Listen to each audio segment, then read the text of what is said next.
आगामी लोकसभा चुनाव के परिदृश्य से भी ये बहुत ही ज्यादा महत्वपूर्ण है, क्योंकि देखना यह है कि 2024 में ये लोकसभा को कैसे सीधा इफेक्ट करता है और उसके साथ साथ जो सपना है प्रधानमंत्री नरेंद्र मोदी का 2047 तक विकसित भारत करना और 5 ट्रिलियन की इकोनॉमी करना, 7% जीडीपी ग्रोथ रेट के साथ आगे बढ़ना, ये सभी सपने तभी साकार हो सकते हैं जब चारों सेगमेंट पर देश पे काम हो, जब देश की जीडीपी बूस्ट अप हो, per capita income boost up हो, जीडीपी बूस्ट अप हो और इकोनॉमी तभी जाकर बूस्ट अप होगी। तो ये बड़ी खबर आपको न्यूज 18 राजस्थान एक्सक्लूसिव तस्वीरें आपको दिखा रहा है। अब आपको 6 साल की तस्वीरें दिखा रहे हैं। 2015 में जब वित्त मंत्री निर्मला, जब 2015 की तस्वीरें जब बजट पास हुआ था अरुण जेटली, फिर उसका 2016 में भी Arun Jaitley as a finance minister budget pass करते हुए, 2017 में ब्रीफकेस के रंग चेंज होते रहे, कभी ब्राउन यानी कि कभी भूरा होता रहा तो कभी लाल ब्रीफकेस, लेकिन 2018 में जब उनकी तबीयत बिगड़ी उसकी जगह पर पीयूष गोयल को अंतरिम बजट पेश करना पड़ा 2019 में। उसके बाद एज अ फाइनेंस मिनिस्टर जुलाई में जब सरकार गठित हुई बीजेपी की, यानी कि प्रधानमंत्री नरेंद्र मोदी ने दोबारा जब शपथ ग्रहण किया तो as a finance minister, as a वित्त मंत्री निर्मला सीतारमण आई और देश को संभाला, देश की अर्थव्यवस्था को संभाला, देश की अर्थव्यवस्था को आगे बढ़ाया, देश की जीडीपी को बूस्ट करते हुए 2019 में लाल पोटली में वित्त मंत्री निर्मला सीतारमण सबकी दिल की धड़कनें बने रहती हैं कि कैसे देश का हर एक शख्स बस उसी तरफ देखता है कि उसकी जेब पर कैसा असर पड़ रहा है। महिलाएं, घरेलू महिलाएं सोचती हैं कि उनके किचन पर सीधा प्रभाव कैसे पड़ रहा है और बहुत सारे बदलाव किए जाते हैं। टैक्स रेट में जैसे चेंजेस किए गए, एटीसी में चेंज किए गए। अब जिस तरह हमारे जो पैनलिस्ट बता रहे थे कि टैक्स रिजीम में प्रधानमंत्री नरेंद्र मोदी का पूरा फोकस है कि न्यू टैक्स रिजीम कैसे किया जाए, इंपोर्ट और एक्सपोर्ट को कितने और बेहतर लेवल पे लेकर जाया जाए, ये सारे फैक्टर्स बहुत ही ज्यादा महत्वपूर्ण हो जाते हैं। अगर हम इकोनॉमी की बात करते हैं तो डिफेंस के क्षेत्र में अगर हम आते हैं जहां देश ने एक नया आयाम रचा हुआ है। हम अगर जमीनी स्तर पे आते हैं तो वहां पर भी चाहे हम प्राइवेट सेक्टर्स की बात करें, चाहे हम तमाम उन सेक्टर्स की बात करें जहां पर देश ने एक इतिहास कायम किया है, तो अब ये सबसे महत्वपूर्ण हो जाती है। ये तमाम 2020 में भी, 2021, 2022, 2023 में आप देख रहे हैं। अब 2024 का ये अंतरिम बजट कितना महत्वपूर्ण होने वाला है ये देखना है।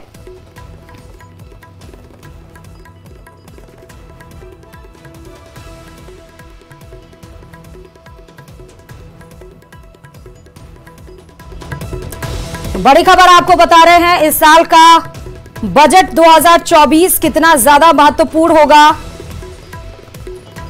देखना है। अंतरिम बजट में किन सेक्टर्स को फायदा होगा वो भी आपको बताते हैं। दरअसल इन सेक्टर्स को सीधे तौर पर फायदा होने वाला है इस अंतरिम बजट में, चाहे वो इलेक्ट्रॉनिक्स की बात कर लें, चाहे आप वो स्पोर्ट्स की बात करें, लग्जरी आइटम्स की बात करें, तमाम चीजों की बात करें। दूसरे कार्यकाल का यह अंतरिम बजट क्योंकि चुनावी साल है और इसलिए अंतरिम बजट सबसे ज्यादा महत्वपूर्ण बताया जा रहा है। और साथ ही आपको यह भी बताते चलें कि ये टैक्स की छूट की मांग की जा रही है, जैसे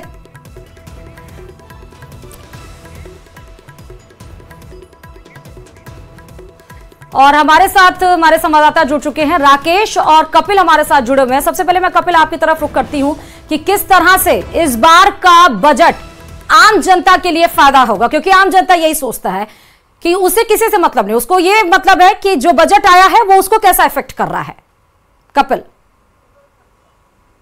बिल्कुल, देखिए अंतरिम बजट है और ऐसे में आम जनता को इस बजट से खासी उम्मीदें हैं, क्योंकि अगर हम व्यापारी वर्ग की बात करें, टैक्स पेयर्स की बात करें या फिर पर्यटन इंडस्ट्री से जुड़े हुए लोगों की बात करें, सभी को बजट से खासी उम्मीद है। हमारे साथ में कुछ लोग मौजूद हैं, उनसे हम बात करेंगे। आप बताइए कि बजट अंतरिम बजट है। यस। पर्यटन नगरी उदयपुर है, क्या उम्मीदें हैं आप? उदयपुर पर्यटन नगरी है, यहाँ देश विदेश से सैकड़ों की संख्या में पर्यटक आते हैं। हमें उम्मीद है केंद्र सरकार पर्यटन को ध्यान में रखते हुए विशेष प्रोजेक्ट या विशेष फंड रिलीज करेगी, क्योंकि अभी कुछ समय पूर्व प्रधानमंत्री मोदी जी ने भी देश में टूरिज्म बढ़ाने के लिए बात कही है। तो हमें उम्मीद है कि इस विषय पर ध्यान दिया जाए, पर्यटन के लिए अधिकतम योजनाएं सरकार द्वारा लाई जाएगी। आपको बजट से किस तरह की उम्मीद है? देखिए, ये अंतरिम बजट है राजस्थान सरकार, इसमें कहें कि भारतीय जनता पार्टी की नई सरकार बनी है, तो नई सरकार से निश्चित रूप से अपेक्षाएं जनता की बहुत होती है। परंतु मेरा ये मानना है कि पहला अंतरिम बजट है, तो उसमें निश्चित रूप से कुछ जो कह सकते हैं कि एक स्टार्टिंग में जो सुविधाएं होती है या स्टार्टिंग में जो छूट होती है या जो रिलैक्सेशन आम जनता को मिलना चाहिए राजस्थान सरकार की ओर से, वो निश्चित रूप से वो मिले, तो हमारी यही भावना है। और निश्चित रूप से हम चाहेंगे कि उदयपुर जो शहर हमारा है, टूरिज्म की दृष्टि से भी एक जाना पहचाना नाम है, प्लस मार्बल इंडस्ट्री भी यहाँ पर एक बहुत बड़ा एक अपना स्थान रखती है। इसी प्रकार से जो हम यूँ कहें कि उदयपुर शहर एक अपना विशेष स्थान राजस्थान में रखता है, तो निश्चित रूप से उदयपुर शहर के लिए एक टूरिज्म पॉलिसी जो बने, जो टूरिज्म सर्किट बनाने का जो हम प्रयास कर रहे हैं, यहाँ पर टूरिज्म सर्किट के लिए कुछ फंड हमारे यहाँ पर जो राजस्थान सरकार रखे, तो निश्चित रूप से उदयपुर शहर का भला होगा। केंद्र सरकार बजट पेश कर रही है, आप क्या सोचते हैं व्यापारी वर्ग को किस तरह की उम्मीद? व्यापारी वर्ग को बहुत उम्मीद है सरकार से। व्यापारी वर्ग के समर्थन से बीजेपी की सरकार बनी है, तो इनकम टैक्स में इतना कम छूट है, इसको मैं सोचता हूँ कम से कम 15 लाख रुपए तक इसकी छूट देनी चाहिए। उसके बाद में जो स्लैब है इनकम टैक्स का 40% तक, इसको 20% तक लाना चाहिए। इससे इनकम टैक्स में ज़्यादा इनकम होगी, आदमी कोई इनकम टैक्स बचाने की कोशिश नहीं करेगा। दूसरा, जो सीनियर सिटीजन है उनको विशेष सुविधा देनी चाहिए। पहले रेलवे में उनको 40% 45% छूट थी, वो वापस शुरू करनी चाहिए। तो उनको लगता है कि ये सरकार है, इसके बाद में हमारे साथ और अन्याय हुआ है। ऐसे इनको टूरिज्म के बारे में उदयपुर के अंदर मैं सोचता हूँ सरदार पटेल की जैसी मूर्ति उन्होंने लगाई बड़ौदा में, वैसी महाराणा प्रताप की मूर्ति यहाँ उदयपुर में लगे, तो इससे मेवाड़ में पूरा टूरिज्म बढ़ेगा। आप बताइए कि निर्मला सीतारमण ने बजट का पिटारा दिखा दिया है, क्या होगा उसमें? उसमें आम जनता को राहत मिलनी चाहिए, और मेरा मानना है कि पेट्रोल डीजल में थोड़ा सा अगर राहत मिले तो ऑल ओवर महंगाई में राहत मिलेगी जनता को, जिससे जनता को खुशी मिलेगी। बिल्कुल, देखिए तो आम जनता राहत की उम्मीद कर रही है, मुख्य रूप से महंगाई से राहत चाहती है, तो वहीं व्यवसायी चाहते हैं कि टैक्स की जो लिमिट है उसको बढ़ाई जाए। व्यापारी वर्ग की भी अपनी मंशा है, तो पर्यटन इंडस्ट्री से जुड़े लोग चाहते हैं कि ऐसे टूरिस्ट सर्किट बने जिससे पर्यटन व्यवसाय से जुड़े जो स्थान है उनमें पर्यटकों की संख्या में बढ़ोतरी हो सके। ठीक है, अब कपिल भी हमारे साथ जयपुर से सीधे जुड़े हुए हैं।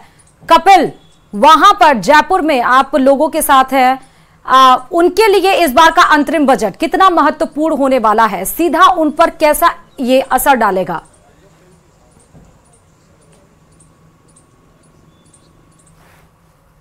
जो राजस्थान सरकार की जो कर निर्धारण समिति है उसकी बैठकें हुई और उन्होंने व्यापारी वर्ग और आम आदमी से जो बजट को लेकर के सुझाव मांगे गए थे। सबसे पहले चूंकि इस बार अंतरिम बजट है, तो निश्चित तौर पर जो है केंद्रीय वित्त मंत्री निर्मला सीतारमण जो है कई विशेष सेक्टर्स पर फोकस कर सकती है। सबसे बड़ी डिमांड राजस्थान में सोलर ऊर्जा को लेकर के प्रधानमंत्री नरेंद्र मोदी ने भी राम मंदिर निर्माण के बाद में 1 करोड़ से ज्यादा सोलर प्रोजेक्ट के लगाने की बात देश में कही है। तो अब इससे चूंकि राजस्थान में सोलर की बहुत ज्यादा डिमांड है और सोलर के क्षेत्र में हब भी है, और लेकिन यहाँ पर टैक्सेशन की जो दरें हैं उसमें रिलैक्सेशन की मांग सोलर इंडस्ट्रीज ने और इन्होंने की थी।